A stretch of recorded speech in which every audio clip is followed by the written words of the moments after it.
Assalamualaikum warahmatullahi wabarakatuh. Jurnal Refleksi Dwi Mingguan Modul 2.1 Pembelajaran Berdiferensiasi. Perkenalkan, saya Mas Kana, CKB Angkatan 11 UPTD SMP 23 Baru. Our hearts beat to the city streets. We began to feel the fire. Model refleksi di modul 21 pembelajaran berdiferensiasi terbagi atas 4. Yang pertama connection, yang kedua challenge, yang ketiga konsep, dan yang keempat change. Connection, apa keterkaitan materi yang didapat dengan peran Anda sebagai calon guru penggerak? Challenge, adakah ide atau materi atau pendapat dari narasumber yang berbeda dari praktek baik yang Anda jalankan selama ini? Konsep, ceritakan konsep utama yang penting yang Anda pelajari untuk terus dibawa selama menjadi CGP atau setelah menjadi calon guru penggerak. Change, apa perubahan dalam diri Anda yang ingin Anda lakukan setelah Anda mendapat materi lain? Connection atau koneksi. Materi modul 1 yaitu memenuhi kebutuhan murid melalui pembelajaran berdiferensiasi. Menurut Tomlinson, pembelajaran berdiferensiasi adalah usaha untuk menyesuaikan proses pembelajaran di kelas untuk memenuhi kebutuhan belajar setiap murid.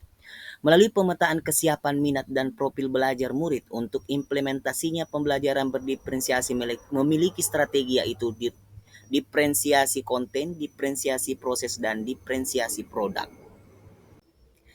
Challenge atau tantangan, sejauh saya belajar modul pembelajaran berdiferensiasi ini, ada beberapa hal positif yang lahir dari penerapannya yang ternyata berbeda dengan praktik yang selama ini saya lakukan. Hal-hal tersebut antara lain, setiap murid di kelas dihargai dan akan menyambut dan merasa disambut dengan baik.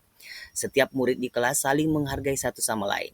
Setiap murid mendapat pembelajaran yang sama secara konten. Konsep atau konsep. Konsep penting dalam penerapan pembelajaran berdiferensiasi yang akan saya pelajari lebih dalam untuk kebaikan murid antara lain.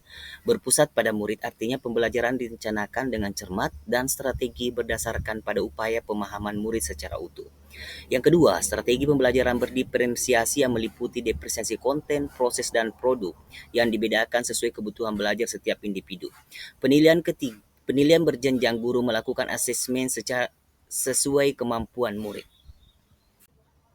Change atau perubahan. Setelah mempelajari materi pembelajaran berdiferensiasi selama 2 minggu, saya merasa perlu melakukan perubahan dalam menerapkan di kelas. Saya akan memulai memetakan: 1. Menganalisis kebutuhan murid antara lain kesiapan murid, minat belajar, dan profil belajar murid. 2. Menganalisis penerapan strategi diferensiasi antara lain diferensiasi konten, proses, dan produk. Melakukan asesmen pembelajaran sesuai dengan tujuan dan kebutuhan belajar, antara lain asesmen as learning, asesmen for learning, dan asesmen of learning, atau penilaian formatif dan sumatif. Demikianlah pemaparan saya tentang Dewi Mingguan Modul 21. Salam guru penggerak, tergerak, bergerak, dan menggerakkan. Terima kasih.